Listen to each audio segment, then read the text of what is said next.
Welcome to the Chain Effect Podcast, where a physical therapist and a dietitian married with 2 kids juggle the struggle of running a business, raising a family, and prioritizing our own health, all while trying to have as much fun as possible. We're your hosts, Taylor Pope, Doctor of Physical Therapy, and Caroline Pope, registered dietitian. Together, we own and operate a health facility bringing together physical therapists, dietitians, personal trainers, and active recovery services to create what we call the Chain Effect.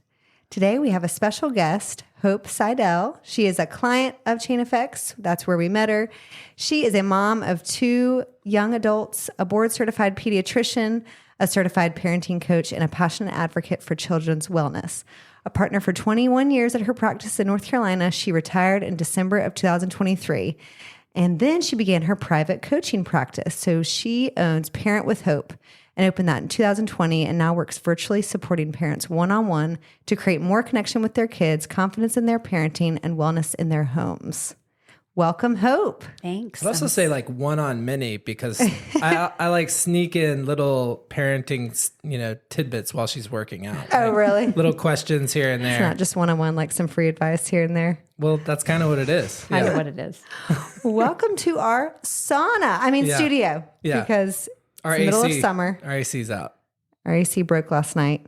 It's awesome. I was like, it shouldn't be 78 degrees in the house. It's teaching us gratitude. Yeah, that's true. It's true, because when we get the AC back, I cannot sleep when it's hot. And when we get that back, I had to go get a window unit last night for our bedroom. Yeah. last and minute. we were all hunkered down in there. After I got rear-ended. Yeah. So it's been an eventful. And then I found about 200 chigger bites on Bennett because one of us didn't put the bug spray on before camp. We're not going to say which one of us, but it was one of us. Didn't do all the steps. Didn't do all the steps. Yep. Hope, what do you think about not doing all the steps with parenting when there's so many steps? I don't know. What are all the steps? I mean, I just decide that there aren't a ton of steps. Good. He should be knowing efficient. if he doesn't want to get bit by bugs, he needs to speak up. I'm a big fan of outsourcing responsibility. Yeah. And he's starting to do more. How old I is will he? say 6. Almost 7. Yeah, well, that's young. So young, but he's starting to do a little bit more. You got to learn about that first. He has been stung by 2 yellow jackets too at camp in 2 weeks. And I don't know if they're actually yellow jackets because he's only had 1 sting each time, but he's convinced that the yellow jackets are out for him. So, Oh, That's hard. yeah. That hurts. but he still loves it and he's still happy to go every day. So Nothing that's good. better than camp. No. So Hope, Yeah. what are the top 3 things you find yourself telling parents over and over again? Okay, that's a good question. So there's a lot of things I find myself repeating because it turns out all of us are struggling with the same things. But probably the top 3 things I say to clients and parents in my pediatric practice are: there's not a right way to parent. You do not have to be responsible for your kid's happiness. And boundaries are not the same as rules in your home. Those are probably the top 3 things we talk about. I mean, a lot of parents come to me with different age kids and different issues. So certainly navigating a lot of different topics come up. Probably the one about your kids needing to be happy is number 1, even though I said it as number 2. That's probably number 1. Yeah, I remember you talking to Kim about that on the Kim Holderness podcast. Kim and Pinholderness. Yeah. Yeah. Well, tell me about the boundaries versus rules.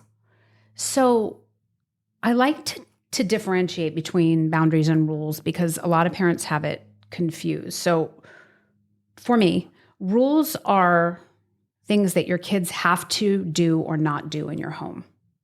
Okay? You have to be home by midnight. We don't allow hitting. You have to sleep in your own bed. Whatever. You have to empty the garbage.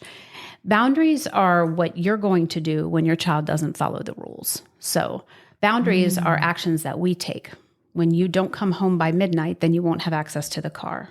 If you don't take out the trash, then we're not going to go to the pool. They are always anchored in something that you as a parent are going to do. And a lot of parents expect, because they have rules in their homes and because they've told their kids that they have rules, that they should just listen. Like, we already told you that 100 times, that we should do that. And that isn't the job of a child. A child's job is to push the rules and to see if we mean what we say when we have a boundary. And so a boundary is anchored in an activity that you do as a parent. Really, in any relationship, a boundary is always what you're going to do when someone else does what they're going to do. And so to me, they're different. I like that. What what if the boundary, because I know you mentioned a couple that seem to be disconnected by time. Like, if you don't do this, then tomorrow we won't go to the pool. If you don't do this, then the next time you want the car, you won't get it. What happens when these boundaries, it feels like we need more of like a short-term interruption? You know, like I'm thinking, I just want permission. Is it okay for me to put them in their room as like a brief timeout from whatever it is that they're doing so that we can all reset together? 100%. But I'll say a but. How about I'll say and? 100% it's okay for everybody to calm down in a moment when everybody's aggravated or agitated or roughhousing or whatnot. But one of the things that I think is really useful to know is that when we abort a behavior in our children and we don't try and access a bit of curiosity on why the behavior happened in the first place, we're likely to see it again. So we sometimes will, this is not 100% of the time, but we sometimes will stop a behavior. You can't hit. There's no hitting in our home. That's a rule. When you hit, you're going to have to take a minute and calm yourself down. But we don't follow that up with, this is what you can do when you're angry. This is what you can do when you're frustrated. This is what the language is that we want you to use. So you can model that in your parenting. It's why I hope you don't hit your own children when you're angry. You say, I'm feeling really angry right now. I almost want to hit. I'm that angry. I need a minute to calm myself down. And so what I do when I'm angry is I go into my room and take a couple deep breaths or whatever feels right for you. But I think oftentimes we don't give our kids kind of a strategy on how to handle whatever the issue. Like sometimes they're just tired and they got out of control, especially when you have a handful of boys. But oftentimes we just stop a behavior, and that is a boundary. When you guys get too activated, I'm going to make the decision that everyone goes to their rooms. No one's in trouble. We're just going to take a minute. But if it's because they were angry or because they weren't coping well with an emotion, giving them some strategies on how to do it better the next time will make it less likely they'll do it. Yeah. Moving forward. I found myself this morning on the way to camp actually taking some deep breaths and verbalizing it. I can't answer your questions right now. Yeah. I'm going to take some deep breaths because good. I'm feeling very upset. No, So I'm not like I'm this all the feeling time. triggered. Yeah, but I was like, there was a lot going on between last night and then how, the younger one was acting. He's in a very emotional phase. Yeah. And so, not always perfect, but that, and then trying to say, you can go punch that pillow if you're feeling, physical or angry. He's getting some anger episodes out. Yeah. But we're not always perfect. And I will say it's harder for me when they have physical brawls now that they're getting stronger and older. It's hard for me to know what to do in that moment. So like when you're here, I feel better if they're roughhousing and it goes overboard. But me, I'm like, how do I actually break this up and make them listen to me? So it is. I feel like that's tough. My thought is sometimes, I'm stuck between this place of sometimes it's just so overly stimulating for me to listen to the yelling and the like constant energy, and they will never go and do it in their room. It's always on display for us to see. But I'm stuck between this place where on one hand, I'm, overly triggered by it. And then on the other hand, I'm thinking about like puppies and how puppies have to like battle each other to like learn the boundaries of the other siblings, and that's how they figure out like what's too much the order of what's appropriate who's play. alpha. Yeah, well, yeah, but like what's appropriate amount of contact, and and how to like I want them to be able to solve some of these problems too by themselves. And then I find myself like when one of them comes to me and they're like, "Oh, I got hurt like during this," or Tolly's crying because Bennett stepped over the line. I'm kind of like, well, that's kind of like what you're signing up for when you're having those kind of roughhousing moments. Should I be acknowledging his feelings more in that moment, or okay? Yes, but not because so. Roughhousing is tricky, right? Because like to some extent there is some natural energy that children like to get out. And when you're talking about roughhousing, meaning they're being aggressively playful in a way that's getting on my nerves, right? Versus they are handling emotions with physical contact, which is to me a little different, right? I'm angry, so the only option I have is to punch or wrestle. Yeah, they don't do that as much anymore. Yeah. So at some point you may have to decide as a parent, like this is getting a little big, so we're going to take a break. I know you guys are just having fun, but I can see where this is going and this doesn't feel safe, right? And my job is to keep you safe, so we're going to pause this, I want you to acknowledge their feelings, of course, when they're communicating them in a physical way that is not the kind of men you're trying to raise, right? We don't want them always to, maybe you do, but most people would like to use better language to be able to convey their emotions. Be more empathetic. But offering your kid empathy when they're sad about something and saying, yeah, that does sound really hard when you're playing and you don't know how to stop. What could you do later if you notice it's getting out of town or out of control and it's starting to hurt? Like, what could you do? How could you tell him what you need when you're done? How can you set your own boundaries? This is too much for me. I'm done. This isn't fun anymore. Gosh, I need a hope on my shoulder. That's good. I need a hope AI chatbot that I can just type in. This is happening right now. Yeah, that's good. Okay, we'll try that next time and see if they can create their own boundaries or use words to each other. It's really bothering you when your brother does that. What could you do? What could you say? How could you remove yourself? Instead of wishing someone else would change in order for us to feel better. Like we can just decide if someone comes up to me and they hit me, I could decide to complain about it, or I could just say, I just don't let people hit me. So I'm going to remove myself from that situation. Or someone yells at me in the store, I could just be like, you can't yell at me. I mean, they actually can. They can do whatever they want. I just get to decide what I'm going to do. Again, that's a boundary when someone yells at me. If you yell at me, I'm going to walk away. I don't get yelled at. Same with my children. I don't do that.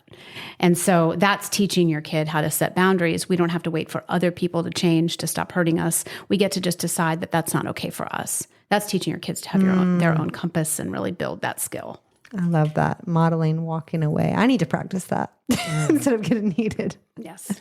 Gosh, so it's changed so much. I mean, I'm just thinking back to, being raised in the 80s where my soccer coach was like, suck it up, if you don't stop crying, I'm going to cut a heart in the back of your shorts. Like, it's just like crazy stuff like that. And yeah, no wonder. It's challenging I think for myself, and I've just noticed this in my own parenting is that, there's so many cultural obstacles to men right now in terms of the expectations we have on them in society, what's okay, what's soft, what's not soft. We put all these masculine guardrails or whatever on men that they didn't sign up for, and a lot of them are in direct resistance to how they're actually feeling. And raising a generation of boys that are helpful, that are collaborative in a family. I mean, I have so many dads I coach now that are just phenomenal, and they're all really wanting to be invested. And I had a great dad, but that just wasn't his MO. You know what I mean? He went to work and did all the things. And so it's really lovely to see a generation of dads who are really leaning into that feminine energy and really just letting that be part of who they are. I don't think it should be masculine or feminine. Everybody has a feeling. You had all those feelings. Someone just said to you, hey, those aren't allowed in boyland. Or on the soccer field. Those aren't allowed. We don't, and we do that in medicine too. Our physicians, I was just talking to someone earlier, where like suck it up is the way we are taught to handle our training. And there's no room. There's no crying in baseball, right? There's no crying in medicine. You can't go to your patient and be like, I'm having such a tough day. They're having their own moment, And you still hear occasionally, maybe from older generations, but like, big boys don't cry. Like, big boys don't cry. I think someone said that to Bennett when he was little. Like, oh, hold on. Let him express his feelings. That's right. Don't get him in trouble. Yeah, that's right. Well, how do you balance that with wanting to be super involved in your kids' lives, but also giving them enough space? Because I feel like that's something I struggle with and I think this is how I viewed parenting. Backstory, I was raised by my mom and my dad wasn't involved at all. And so I think I've always viewed like, okay, I'm going to, stop the cycle. I'm going to be super involved, dad, and, make sure that I'm, there for all of these different situations. And then with that comes this idea that I have all this knowledge and skills that I want to pass down to them and, mold them. Yeah, exactly. So, how do you coach parents to really balance, self-discovery versus, trying to sort of guide them along their path all the time? Guide them along whose path? Right. Guide them along my path because this is for me. Well, naturally, and they're so young. Ours are 4 and almost 7. So they're picking up his interests. So that's natural. But at some But point, I feel like they also come to me with like, Yeah. they want to do. Yeah. And one of our kids is always down. He'll do anything. You know, Bennett will, you say, you want to go shoot baskets? Sure. You want to go ride a bike? Sure. You want to go kick anything? He's always play down. chess? Sure. Yeah. So yeah, I think, yeah. So how do I let go a little bit? Well, I'm not sure. Well, let me ask you this. What does it mean to be super involved? What does that word even mean? Well, okay. I think it involves not having regret later that I didn't spend every available and just moment that I could being the best dad I could be. I think I'm already having, I have this fear and guilt that I'm just not, gonna be the dad that I always thought I'd be. Well, that's a lot to put on your kids. Mm-hmm. Yeah. First of all, you feeling great about your parenting is a decision. It's not something you do. It's a decision. Like, I work full time. I decide I'm a great mom. There's plenty of people listening to this podcast who don't think working is what defines a good parent. You get to make that decision, whatever that is. If the kind of dad you want to be is someone who is always available to their children, you're killing it. And you can just decide that's it, that's the decision I'm going to make right now. That's how I'm going to decide the quality of my parenting. The super involved piece isn't a problem unless it's an activity that you're making more about you than your child, right? Or if you're so engaged in their success that they learn that the way to earn your love is to please you, or they stay in an activity because you've invested so much time into it and quitting isn't an option because this is what we do together. That's when you're making activities about you. And that isn't being the kind of dad that's in alignment with what you say you want, which is to be available to my kids. Being available sometimes looks like letting go, being curious, allowing our children to stop something, asking them what they want to be doing, managing our own disappointment when their path doesn't go the way we expect and not making them responsible for that. So it has more to do with your intention than it has to do with actually what you're doing. I think your kid is going to decide whether your parenting was good or bad based on a whole lot of metrics that you can't predict. Yeah. Well, I have one question though, a follow-up question. So letting them decide when to quit. I feel like that's a whole podcast. In this world of short attention spans and just bouncing from one activity to the next, is there room for trying to say, no, we signed up for this, we made a commitment to do this, we're going to at least see it through this amount of time, or, and then we can decide? I mean, is it okay to put those discipline boundaries on the activities that we all agree to, that we want to start? Because, there's lots of times when, they don't want to go to jujitsu or they don't want to go to do this thing, but then they go, and that once they're there, they're going to have a good time. But, So the answer is more complicated. And just let me know if I don't articulate it well. So when you are doing an activity to honor a value that you have in your home, okay, the answer to that question is easier. So if the value we have in our home is that we are working to learn to do things we don't want to do, or we are people that honor our commitments, that as a family, we have a value that if we've committed to a team, we'll stay on the team. And you're allowed to not like it. You're allowed to not want to go. You're allowed to be frustrated that we're making you honor that commitment. But that's what we as a family do. Then the quitting becomes less about them giving up, or am I raising a kid that's lazy or can't do hard things, or all the stories parents tell themselves. It's more about your kids building in their a tolerance to learning to do things that they don't want to do, which frankly is a skill they need, because adult life is, you have a ton of stuff you have to handle today with your air conditioner and your car. None of these things you want to do.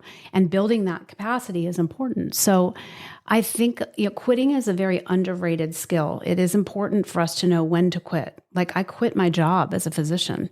I literally quit. I mean, I didn't just retire. I quit. I mean, I'm not 80. I made a decision consciously to pursue something else. There are probably people that have thoughts about that, but it was an intentional quitting for a lot of reasons that I felt really good about. We want our kids to quit for a good reason, and maybe in your home, quitting just because they don't want to isn't a good reason, right? But quitting because for another reason that you can decide as a family, how are we going to decide if we don't like soccer this season? Let's decide now. Yeah. Making it a conversation. Making it a conversation about how we're going to intentionally quit, when we'll quit, as opposed to like, we're not quitters. We don't quit things we say we're going to do. Because that sometimes can get us back into the energy you and I were just speaking about, which is making it more about us than it is about them. We want our kids to quit things. I mean, I think like... follow their heart and their wants to a certain extent. We do have the Pope House rules on our fridge, but I like the values. I think we need to tweak those and make write out some values that we've decided on, because we do value commitments, and I think want to see things out. We do what we say we're going to do. We say, that is one of our house rules. We do what we're going to say we're going to do. We're not flaky. We're not, that. But that's really good, having those conversations along the way. And you can change, I mean, your values don't always have to change, but your priorities can. I like to think of it like a family mission statement where everybody agrees that we're a family that's faithful. So we're going to go to church on Sundays, and not every time we're going to want to go. Sometimes we're not, or we're going to honor God in a way, giving money or whatever we do to honor our faith. Like that's what we do. That always anchors our decisions. Right. And it makes your rules more meaningful, less activating. Yeah. And your boundaries are easier to hold when they're anchored in a value. I have rules around safety in my home because I'm a physician, and so my kids have energy about those rules. Yeah. I know you want to go to the trampoline park. It's a no, it's not safe. That's my rule. And I'm less likely to violate my own safety, my own values, even if other people think it's right a dumb idea. So funny, because as a physical therapist, Taylor, there's some things where like, we will not allow that. Yeah. We will not allow that. Too many stories, too many broken bones. No flips. So something you said about inserting ourselves into our kids for our own needs. How do you teach parents? Like, what strategies do you teach parents to better understand when their motives are veering towards doing something that is really about them rather than about what their kids need in that moment? Can you give me an example of when that might feel confusing to you?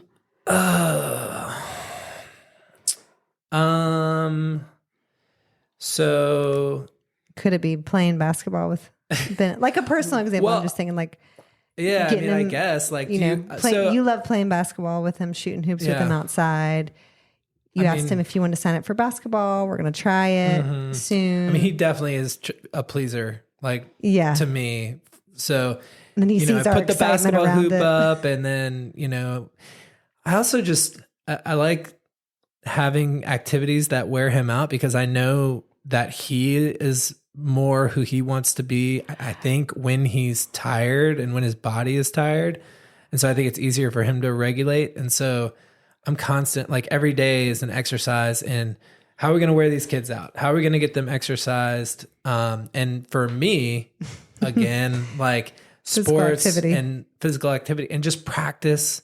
Like I've always loved the concept of practicing and getting better at something.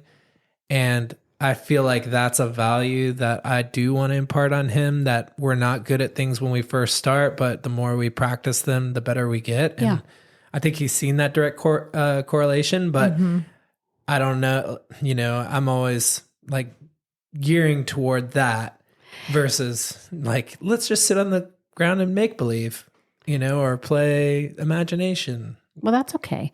I mean, you're kind of speaking to two things. Let me first say that I just don't want to forget to mention that pleasers can feel like really satisfying kids to parent because they don't create conflict. And it's not uncommon for a parent to hire me because of their not pleaser, the child who's resistant. And we can get to the end and realize that child is actually in a really healthy way, resisting because they have a really good sense of who they are and what they want. And that just feels inconvenient to us.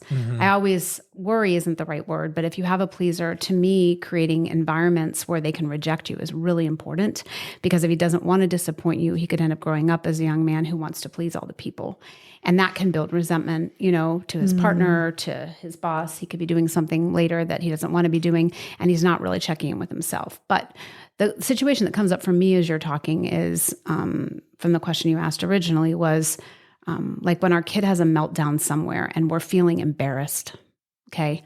We're having an emotion of embarrassment and we're like, what should I do about that? Like, should I discipline my child, or should I recognize that I'm actually just feeling embarrassed about that? And does that impact the parenting that I'm doing in that moment? And we just want to notice, like, why am I embarrassed right now? I'm feeling embarrassed because someone's looking around thinking I'm not doing a good job at parenting. That's a me problem, right? First of all, that's never true. Most people are thinking, thank God that you're not you. that poor or they're mom. feeling sorry for Like you. Right? It's not even airplane, true. that poor kid on an parent. airplane. Oh. But sometimes from a place of embarrassment, we'll really be hard on our kids because we want to get rid of that emotion of our own, right? We're feeling really uncomfortable. That is true for and me. so we're like, stop it right now. Just stop it. Like, and we're shutting them down when they're having maybe what might be a totally appropriate response to fatigue or overwhelm or being afraid. And so when we're feeling a certain emotion, like, it's always wise to ask yourself, what is this about? What am I making this behavior mean? And you can't always do it. Sometimes you have to do it in retrospect. You can't always do it when you're activated. But lots of times we minimize our kids' experiences because of how their behavior is making us feel, or what we're telling ourselves. And that's not their job to fix. It's our job to fix our embarrassment. We need to handle that. And then we need to show up consistently and as a steady leader for our kids. I love that. Yeah, that's like that video. There was a video that went viral online of a dad just letting his kid lay on the floor in the grocery store having a tantrum and just letting him do it and let him work through it. And he wasn't embarrassed, and he just let his kid go through it, because I am definitely doing this. What was he doing? Just standing, and then he'd go up and talk to him, and then he'd stand back, and his kid was on the ground pounding, which, we've never had our kids go to that extent, but I'm definitely the one to get embarrassed and feel a lot of pressure when we're out in public. Yeah, it's just your and ego. things happen. Yeah, it's just your ego. And it's, I mean, it is. Yeah. I lived in closer to my office. I mean, I saw patients all the time, and so it was a lot of work to not have to make my children behave differently than they were feeling. Because you might see someone that I was likely to never go anywhere where, Yes. or to tell my kids ahead if I see somebody look in their eyes, shake their hand, it was a lot of pressure on them to feel, and I'd have to think to myself, what is that about? What am I trying to create? What illusion am I trying? Like, my kids are normal kids who talk back and lie to me and do all sorts of things that kids do, they misbehave, and I'm an imperfect parent. And so what am I trying to fix? And oftentimes it's just my ego feeling, energy around. Yeah, because whenever I make comments, even if I'm with my friends, or if they're like, "Oh, he's just being a kid," like, no one really cares. Right. Yeah. No one cares as much as you do. Yes, for sure. no one cares. Yeah. We're just going to think down on you. So that's really interesting. I was wondering, going back to like the family values, which now I really want to start creating those. That's but so good, we do have some that are, and I don't know if these would be values or just goals, but things that we are very passionate about, and these things are that our problems these again. are maybe our problems, and you will answer that, I hope. But we, as our kids are growing older and exposed to stuff at school, obviously we can't control that.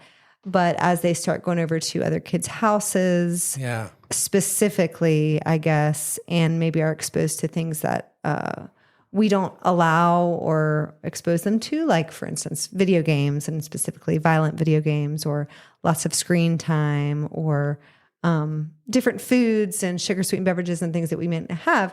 We know that's natural, and that's going to be hard for us, I think. So how do you advise parents to handle that when their kids get to that age of being exposed at other people's houses? What part's going to feel hard to you? Maybe. Well, I guess it would be if they come back expecting those things to be at our house. Oh, okay. Or think that we're lame because, I guess, which is, I guess, they totally will. Yeah, they will. 100%. Like, this is how I think about it, is that every family gets to pick what they value. And we're all going to be different, which is why I say to parents, when you ask me what I constantly talk about with parents, that there's not a right way to parent. There isn't, because we all value different things.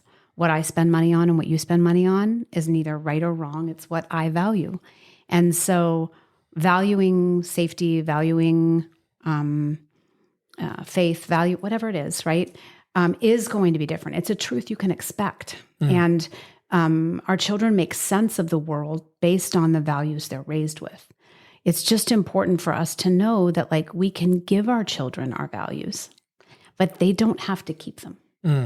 As a matter of fact, we're raising children to grow up and either reject or accept it. And sometimes it's really sad when our children marry a different faith or choose, or children who are, choosing a different gender, or marrying someone that isn't who we expected. There's a lot of grief attached to what we hoped our kids would attach to us, but it's really not our job to have our kids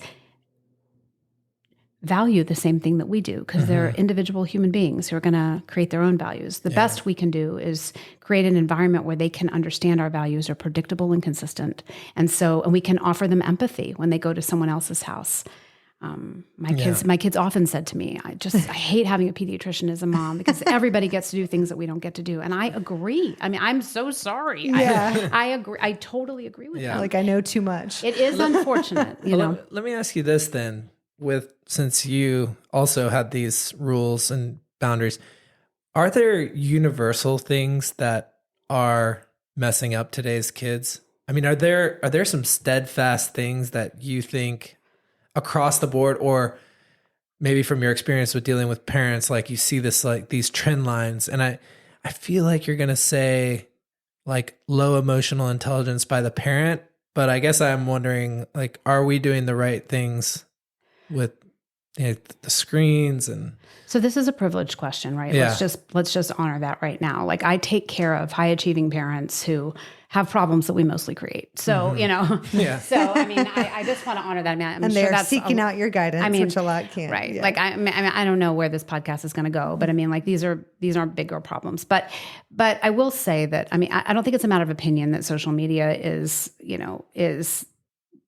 the devil. But I will say that the thing I actually am seeing the most that's really creating an emotionally fragile generation, which most experts would agree with me on, it's not something I made up, is parents who are so concerned with their kids being okay and happy that they're unwilling to make their kids uncomfortable, sad, disappointed, bored, or hold a boundary that might make their kids judge them for not being the world's greatest dad, or whatever that is. We have just put a lot of our emotional responsibility on our kids, our personal emotional responsibility. And so we're just unwilling to have our kids be mad at us. I mean, things that our parents never cared about. I mean, let me say it like this. Life is 50-50 when you get to be an adult. What is forever? Half of life is horrible and half of life is great. Today is not a great day for you, right? And you also have a beautiful business and healthy children and lots of it. But like, half of our lives is inconvenient or unpleasant or downright horrible in the past week. And our kids need the capacity to learn how to handle those things. And they do that by experiencing things that are horrible and realizing it's not going to kill them. And so our need to sort of shield our children from all of this danger, while simultaneously, as Jonathan Haidt will write, is, crippling them from video games and all these things, which are not even the highest risk thing for them, even though I have no judgment on your boundary. I had the same one. We're missing the mark. And I think that's been really, really hard for our kids, because they grow up into a world where they believe they can't handle stuff because they're controlled by parents who don't trust that they can. Yeah, and that's why the younger generation, people are like, oh, they're so weak, they can't do anything, they can't even show up to work, they can't even this and that. But that makes sense that there's, Right, like, if you don't have a kid that you ever give a chore to and then you wonder why they're lazy, that's a you problem. Like, children, they're so busy with school. Doing their laundry is a lot. It's just, they're going to have laundry when they have a job someday. Like, they're going to have things that they have to get done when they're grown-ups. And we rescue our kids a lot. Hope, On some of the other podcasts that I've listened to you on, I've heard you sort of reference that, our job as parents is to let our kids sort of fully express who they already are and sort of not crush or mold them into who we want them to be. And it got me thinking, do you have an opinion as to, what percentage of how our kids turn out is nature versus nurture? I think I'll answer this with a different question, right? Well, not necessarily a percentage, but a different perspective. So this is the way I like to think about shepherding our children, okay? When you get your child, it's like getting a packet of seeds that doesn't have a label. You don't know what you're growing, okay? And you plant the seeds and you're like, I'm a pretty good gardener. I think I can do this. And you're watching them and you're watering them. Maybe you go to Home Depot and you get some special kind of soil and nothing's happening. Or, oh my God, something's happening. Look, there it is. It's growing, right? And you start to pat yourself on the back as if you're the most amazing gardener there was, right? And your other seedlings, maybe if you have more than one child, aren't doing so hot. Or the one that you have isn't doing so hot. So you say to your neighbor, hey, what are you doing? Like what your plant is huge. How can you help me with that? And when our seeds are growing and thriving, we tend to really, our egos love that. We get so happy. When they're not doing so well, we sometimes can judge the flower or we can judge our parenting. But the truth is that the seeds are predestined. They were always going to be cilantro, whether you tried super hard or not. And oftentimes we're all growing different seeds, even though we think that we're growing the same thing because maybe biologically they're children that we made. But if you're growing a sunflower and cilantro, they grow at different rates. They're going to always be that. You cannot nurture them out of that. That can't be done. But you can certainly nurture them out of being healthy. And so I think a lot of parents spend a lot of time looking at other people's gardens or judging themselves when their plants aren't growing well. I mean, bamboo takes 5 years, I think, to start growing at all. Imagine if you judged yourself that you weren't growing something really strong. By the time your bamboo grew, you'd be like, man, I'm killing it. And it really has nothing to do with you. It has to do with the plant you were growing. So our job as parents is just not to kill them, but it's not to change them because it can't be done. And if you are constantly wishing the flower you had was a different one, they will grow up feeling not enough. They will always feel like they're inadequate. And comparing your seeds are a waste of time because you're never going to be growing the same person. Even to your point earlier, we were talking off audio about twins, they're not the same. And so I like to think about parenting in that way. It's like, what am I doing to not kill them is my long game, right? And what am I growing? How can I access a level of curiosity to what I am growing so that I can celebrate it? I mean, this is so amazing that you're parsley. Like, what would we do without it? As opposed to, gosh, I really wish I had something heartier. A little kale would have been good. It just doesn't serve your dynamic and your connection and your relationship with your kids. Love that analogy. Yeah, that reminds me of, I think I heard this, I don't know if it was about parenting or just about life in general, but we tend to think that life and parenting and everything is carpentry, which is you measure twice, you cut once, and then you do the plan and everything, you got a chair, you got a desk. But it's so much more like gardening where you give it the right inputs and you cross your fingers, but bugs might come in. Or I guess to your analogy, like you grew a summer crop in the winter, and But every seed can be in the right environment to thrive. And that's the difference, right? Like when we're creating a chair, we're making something out of nothing, but you have something. What you have in a seed is potential of wonderfulness, of perfection. There's no reason, really, I mean, short of some catastrophe, there's no reason things shouldn't go well if you're paying attention. And that speaks to a lot of the things we've talked about today, which is like, are you paying attention more to you or to your flower, right? Like, is this a situation that's about me or not? It just allows us to take the ego out of it and really meet the need of our child, which is what they deserve, Yes, we want them to thrive. We want to celebrate them. And as a perfect seed in our medley household, in our family, we want to celebrate them individually as what they bring. That's right. I think part of the struggle too is that it's so fun being a parent a lot of the time. And it's so fun interacting with our kids that it can just be all consuming. I think having things that are completely separate from parenting become even more important, because you have to have some passions that are completely different from what you're doing with your kids. Yes, please. And well, one, do you typically recommend that parents have those outside passions that are just completely separate? And if you run into friction with that, like, I don't have time, I'm working, I'm, I don't have any time to do that stuff, or I don't have any interest. I mean, do you kind of press the issue and try to get them to, find something? I don't make people do anything, but I will tell you that the best way to raise a happy child is to have a happy parent. And if your parenting is bringing you joy, that's great. But your children should not be your only source of happiness, because their job is to leave you. And if that is what you're anchored in, then it's a huge responsibility on them emotionally, or you don't have a lot left when they're gone. So I don't, everyone's going to do what they're going to do. And I don't advise people, but I will tell you that a lot of people believe that doing everything for their kids is the metric for success as a child. And listen, this is just a value for me. I'm not saying everyone has to agree with that, but I don't want my children to think they're the center of anyone's universe. I want them to think that they're the center of theirs. And so when I treat them as though my whole world revolves around their activities and their things, I'm teaching them that that's how they're supposed to be seen in the world, and the world will not see them in that way. And so I don't see personally, I don't see the upside in that. I want them to know what it looks like to care for themselves. And I have to model that. Where are you going? I'm going on a trip, because it's really important for me to, this doesn't have to be everybody's truth, but to me, I want my children to see what it looks like to care for themselves. And I have to do that if they want to know how that looks. And then when I come back as a parent who has really done that and shows up better, they're going to benefit from that, as opposed to spreading myself thin and feeling resentful because they don't appreciate me. That's not their job.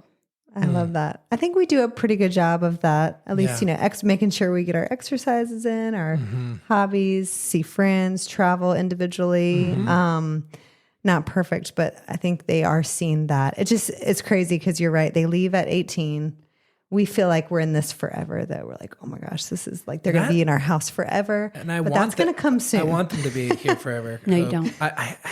No, you don't. I do right now. Like, I can't imagine it's like going to be at this age, they're so little. Like, you're going to welcome them back after college to live with us for a year or two while they get their Listen, when they leave, there's grief. This is a moment that is worth enjoying. There's, I think I saw a poem recently where someone was talking about how we love so many different people in the lives of our child. They're just completely different all the time. We're constantly falling in love with them over and over again as they grow. And that is true when they're young adults. I have 2 young adults, and I enjoy both of them so much. And I also hold grief for what is over. This is swim team season, and I had a love-hate relationship with it, but I'll never do that again. I'll never go to a school again. I'll never meet a parent at a school at a soccer game again, and yet there's so many things yet that I'm going to do that you don't even know about. So there's so much coming that you don't have to worry, but we don't want our kids to stay with us forever. That's against the order of things. And, we want them to want to enjoy us, right? And that's how we have to show up in our parenting now, is someone our kids want to call, someone our kids want to talk to. That to me is a metric of parenting a young adult that's success. Oh, I love that. Great. Thank you so much for being on. I just wanted to share with our listeners how they can find you. Hope's website is www.parentwithhope.com. You have a Facebook and Instagram profile, Parent with Hope, and we'll link them in our show details as well, so everyone can find you. Thank you so much. We're so lucky to know you, and this has been awesome. Yeah, lots of great advice. I'm so glad your kids are lucky to have you. So thanks for letting me come. Thanks so much. All right, we'll see you next time. Catch you later.